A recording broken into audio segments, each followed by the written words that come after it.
You're listening to Menopause Natural Solutions, Episode 3, Nutrition for an Easier Transition into Menopause.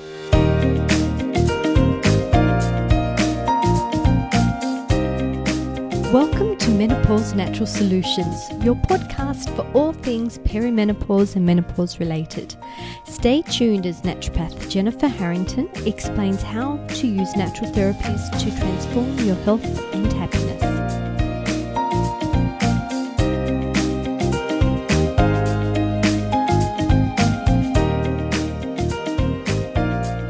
Hello and welcome back. Today is going to be quite an interesting topic, nutrition. Really, there are a few subjects as confusing as nutrition. There is countless diets on the market and they all contradict each other. One claims to eat this, the next to avoid that. It's no wonder people are so confused, and I'm here to help guide you through it, but really it's time to get back to basics. We should be eating how Mother Nature intended us to. She provided us with countless varieties of food, yet we mostly eat food-like substances manufactured in a laboratory. Guys, processed food is not food. Do you remember eating at your grandparents' house? I can guarantee they were eating more homemade meals straight from the farm. The meals themselves would have had very few ingredients. Have you heard of the Farm to Fork initiative? This initiative encourages you to eat mostly locally grown, freshly farmed produce that hasn't used life-extending chemicals, as it wouldn't have been transported long distances or stored for a long period of time. This way of eating encourages you to eat seasonally. It also increases the nutrition of the food, as fruits and vegetables that need to be transported are often picked unripe and artificially ripened after long periods of storage time. This also reduces the carbon footprint of the food, making it better for the planet. The ultimate farm to fork idea is to grow produce yourself. However, it's unlikely you will produce everything you need. I grow some food and buy the rest at my local farmers market. I love that it puts money directly into the hands of the farmers rather than diluting their income through supermarkets.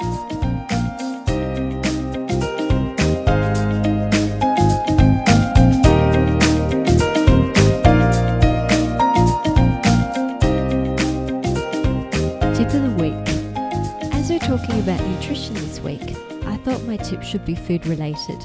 So I'm going to talk about organic food, because my tip of the week is to eat as organically as possible. So organic food is not genetically modified. It has not been sprayed with toxic chemical, cancer-forming herbicides and pesticides such as glyphosate. This is the most common reason for eating organic foods. Organic foods are also prohibited from using biosolids, which is really just a fancy name for sewage sludge.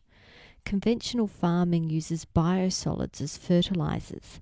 However, the problem is this sewage waste can be contaminated with heavy metals and other pathogens. Not something I want on my food. Organic food does not use growth-promoting drugs like Raptopane. This is banned in the European Union, Russia and China, but not in Australia. The other thing organic food does not have is antibiotics. So ideally you would eat as organically as you can afford. In a perfect world that would be 100% of the time. But this isn't cheap and not everything is available everywhere. If finances are tight, you might like to start by eating organically the foods that are in the Dirty Dozen list. This is a list of the 12 most highly sprayed crops, and removing these foods from your diet actually removes 80% of the pesticide load. What a great way to start. So these foods are strawberries, spinach, nectarines, apples, grapes, peaches, cherries, pears, tomato, celery, potato and capsicum. There is also a list of the safest non-organic foods to eat, and these are called the Clean 15. These are foods that, if money's tight, is safe to eat in a non-organic form. They are avocados, sweet corn. Although sweet corn may not have many pesticides, it is often genetically modified. So consider how often you're eating it. Pineapples, cabbages, onions, sweet peas, papaya, asparagus, and mango.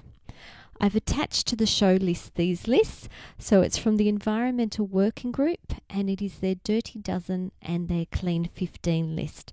So if you want to go back and check what foods are on what list, just jump on the show notes.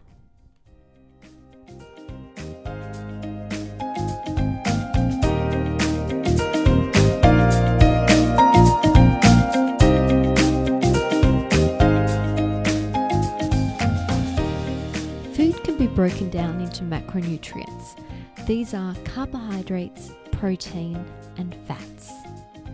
Carbohydrates are any food that can be broken down by the body into simple sugars.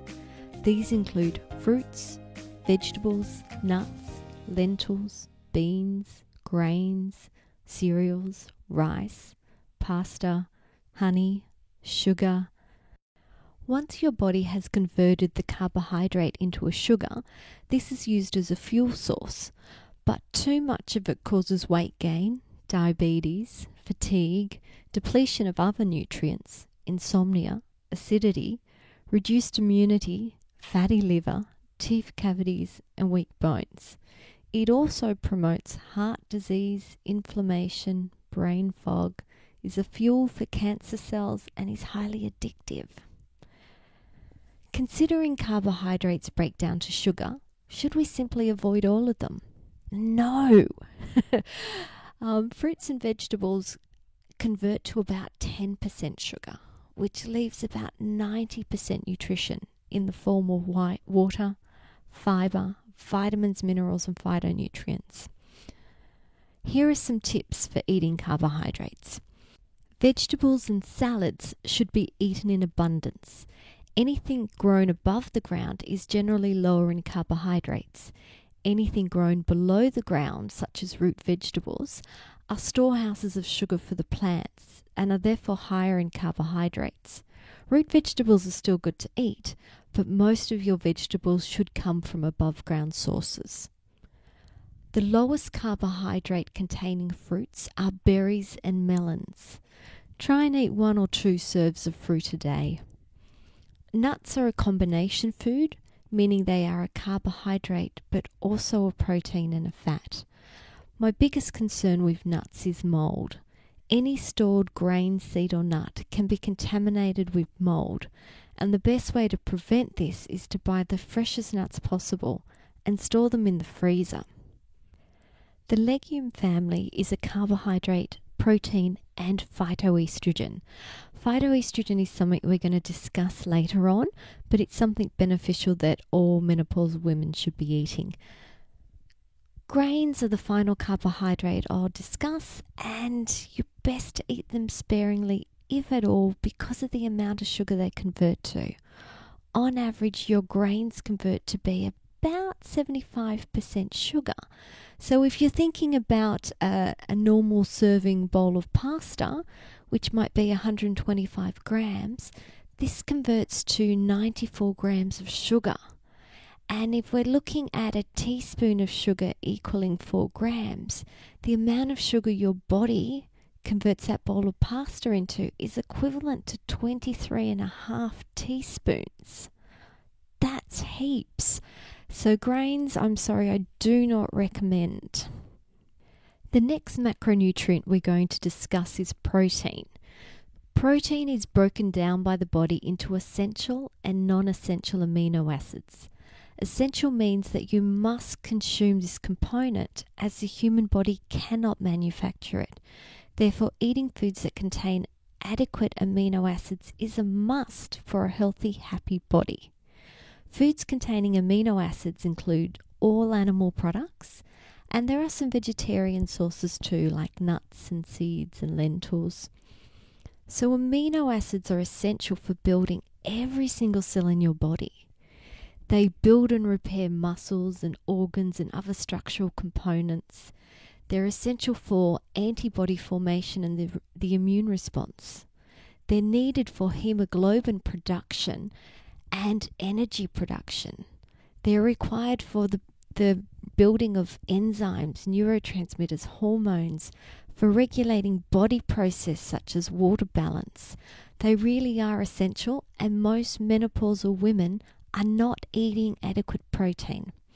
Now, for some women, this can be a catch-22, that they're not eating the protein because they've realized that they're struggling to digest it. So if this is you, you need to work on building your digestive fire. You need more digestive enzymes, more digestive acids.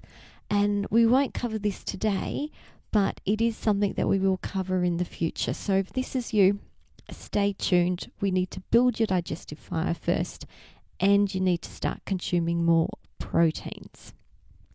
So the final macronutrient is fat, and the body breaks down fat to form essential and non-essential fatty acids. Like protein, essential means that you must consume this macronutrient, as the body cannot manufacture it. And eating fat-containing foods is an essential for good health. So foods that contain good fats include animal products like wild fish, organic eggs, kangaroo, grass-fed meats, and vegetarian sources include olives, avocados, nuts, seeds, grasses, and coconut.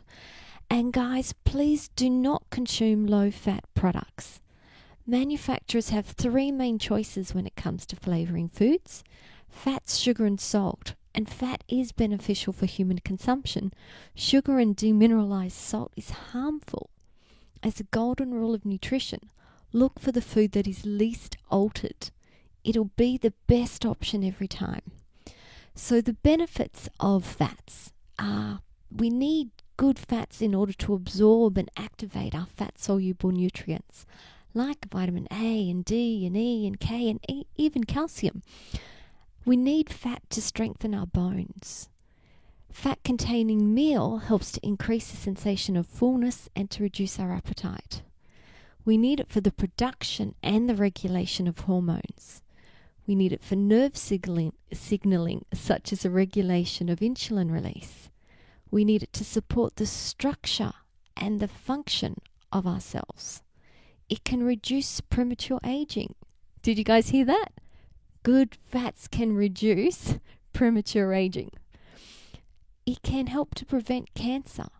It helps to build muscle. And good fats burn fats. They don't gain fat. They help to provide us with energy. They're a good source of lubrication. Come on, guys. So many of you are suffering with dryness out there. This is a good lubricant. We need to lubricate from the inside first. Fats are also anti-inflammatory. They promote good hair, skin, and nail health. They are needed for cognition and brain function. It also promotes good eye health. Good fats improve mood. They improve cardiovascular health. And they're also needed for healthy lung function, as your lung coating surfactant is made from 100% fat. It strengthens the immune system, and I can go on and on and on. But guys, this is why I love fish oils. I recommend some sort of oil supplement to all of my menopausal patients because you're not getting enough in your diet. So the idea is that the supplement is an add-on. It is your insurance policy to make sure you have enough. But please start with your diet and consider whether you want an oil supplement. Examples can be fish oil, can be sea buckthorn. Moving on to drinks, let's consider the role of dehydration for a minute. A grape is well hydrated, looks plump, young and healthy, while a dehydrated raisin looks shriveled up and old. The difference is water. How much are you drinking? The minimum you should be drinking is 2 litres. If you are not a water drinker, I would start with 1 litre and increase by 250 ml a week until you get there. If you decrease too quickly, you'll be spending far too much time on the toilet. Herbal teas can be very delicious and helpful during menopause. Sage is a traditional tea used to help reduce excessive sweat. It also has a calming and anti-inflammatory and memory-enhancing quality. The tea can be drunk with fresh or with dry tea leaves. Fennel is another one. Fennel is usually considered as a digestive drink, good for bloating, gas and cramps, but it's also a good menopause tea. It has been found to help reduce hot flushes and anxiety while improving sleep. Another well-known trigger for hot flushes for many women is alcohol. The research around alcohol finds that moderate drinkers are less likely to develop dementia and are more likely to live longer, healthier lives. The problem is they define moderate drinkers for women as having one standard drink most days. Our Australian society seems to promote binge drinking over moderate drinking, and this is linked with an increased risk of dementia and depression, liver disease, kidney disease, heart disease, digestive disorders and cancers. Remember, this isn't a 30-day challenge, it's a lifestyle. I'm not asking you to quit alcohol, I'm asking you to drink mindfully. What I am asking you to quit is the sugary soft drinks, which are another trigger for hot flushes. And if you miss the bubbles, swap to sparkling water, which you can flavour with many different things, including lemons, limes, berries, pear, apple, cucumber, mint. The sky's the limits. Sugar from soft drinks are a well-known promoter of hot flushes and also of blood sugar imbalances. And soft drinks made with artificial sweeteners are no better. I think I better leave the liquid section with some good news, and that is, surprise, surprise, I'm not going to ask you to quit your morning coffee. There are health benefits of drinking coffee in moderation. That is, if your coffee is black with no sugar. Yes, it's okay to add a little coconut oil or butter. Some of the additional benefits of having a morning coffee include increased alertness, increased cognitive function, increased energy levels, better moods. But don't overdo it, guys. And the section on food would not be complete without discussing phytoestrogens. Phytoestrogens are compounds found in foods that have an estrogen-like effect in the body. They have a similar shape to estrogen and have the ability to bind to and activate estrogen receptors. They are found in nuts, like almonds, cashews, pistachios, walnuts. They are found in seeds, like flax seeds, which is also called linseed, sesame seed, sunflower. They're found in legumes, like chickpeas, black beans, mung beans, lentils, red kidney beans, split beans. They're found in garlic. They're found in coffee. They're found in alfalfa sprouts. They're found in certain fruits, like apples and pomegranates and grapes and berries, and in vegetables like broccoli, cabbage, celery, carrot, sweet potato. Phytoestrogens can be further classified into isoflavones, stilbenes, coumestrins, and lignans. Isoflavones are the most widely studied phytoestrogen and are found mostly in soy and legumes. There is a lot of talk about soy products. I personally do not recommend soy, as most of it is genetically altered and highly processed these days. Soy is also goitrogenic. Goitrogenic foods can reduce thyroid function, and reduced thyroid function is linked with worsening menopausal symptoms. Why risk it?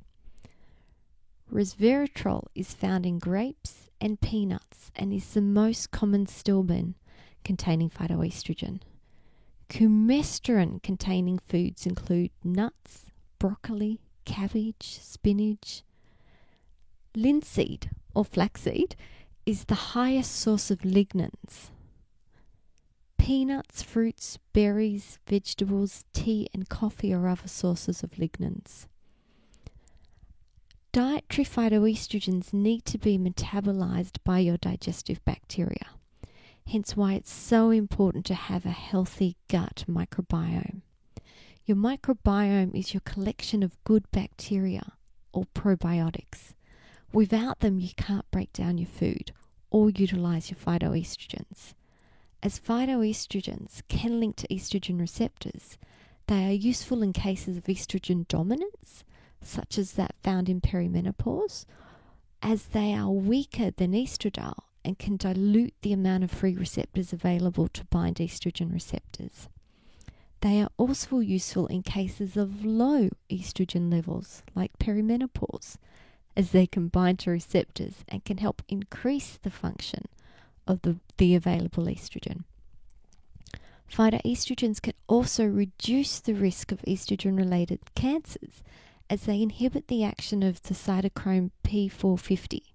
This enzyme converts androgens to estrogens. An elevated cytochrome P450 is associated with breast, adrenal and endometrial cancers. It's a win-win scenario for all women.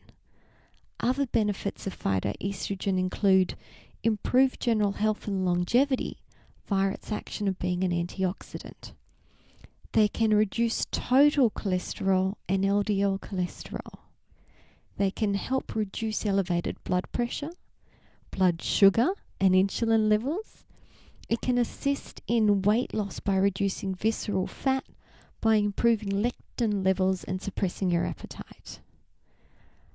Phytoestrogens may also help improve bone density. They may help maintain and improve your cognitive function. They may reduce aging of the skin, and they can improve your immune response and reduce the symptoms of allergies. I don't think you need any more convincing of the benefits of phytoestrogens. What I'd like to ask you to do is to try to consume a dose of phytoestrogenic foods daily. I'm often asked about my thoughts on dairy. And guys, it's estimated that 75% of the population can't tolerate dairy. And it's not surprising when you consider it's the perfect food for calves and not for humans. Humans are designed to consume human breast milk in infancy. And even as a child, our production of lactase, the enzyme that breaks down milk, is starting to reduce. This is the reason why some women say they could tolerate milk as a child, but now it gives them an upset tummy. Other signs of lactose intolerance include sinus congestion, headaches, joint pain, brain fog, skin itch, and fatigue. Give yourself a week trial and see how you feel. See if you notice the benefits of being on a dairy-free diet. Okay, let's pull everything together and go through some simple rules for optimal digestion and good nutrition. So something that I wanted to discuss with you is digestion time. It's really important to allow your digestive system time to rest and to digest. Ideally, there will be a minimum of 12 hours without food every day. And this can easily be obtained if you finish dinner before 7 p.m. and you do not start breakfast before 7 a.m. These hours can be moved around depending on your life, as long as there's a minimum of 12 hours free each day. Are you a grazer? You really should focus on eating meals and stop constantly snacking. If you are hungry, consider having a drink, because if you're not getting adequate fluid, we can sometimes feel hungry when actually we're thirsty. And filtered water and herbal teas count towards your minimum of 2 litres daily. Coffee in moderation is allowed, but as a diuretic, it doesn't count towards your water count. And add in menopause-specific teas, like sage tea and fennel tea or green tea, into your daily routine. Have you had a piece of fruit today? Check your fruit intake, as it's also an important source of fibre. When you're planning your meals, start with the protein source. A good example might be fish or chicken or lamb or eggs. And then I want you to think about adding your vegetables or your salads to the meal. Look at what's seasonally available. Is it time to have a leafy green salad? Or is it time to have some beautiful root winter vegetables? Is there a good fat in your meal, or do you need to add one? Some meals naturally contain a good fat source, such as a seafood dish. Others require more thought. You might want to drizzle some olive oil over your meal, or add some avocado to your dish. Have you added in a daily source of phytoestrogens? LSA is a delicious and handy addition to most meals. LSA is ground linseed, sunflower seeds and almonds. You can sprinkle this over your salads, add it to your smoothies, use it as a flour substitute. My daughter uses this as a coating on her homemade chicken schnitzels instead of breadcrumbs. As this isn't a 30-day meal plan, it's a lifestyle. Life contains special events that deserve celebrating and moments where indulgence is wanted.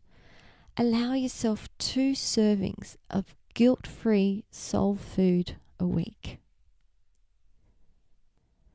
I hope you found today's information useful. In future episodes, I'd like to add a Q&A section. So if you have any specific questions, feel free to add them to the Facebook page or to email them to hello@menopausenaturalsolutions.com. I hope you've enjoyed today's episode. Feel free to like, subscribe, share. I look forward to talking to you again next week.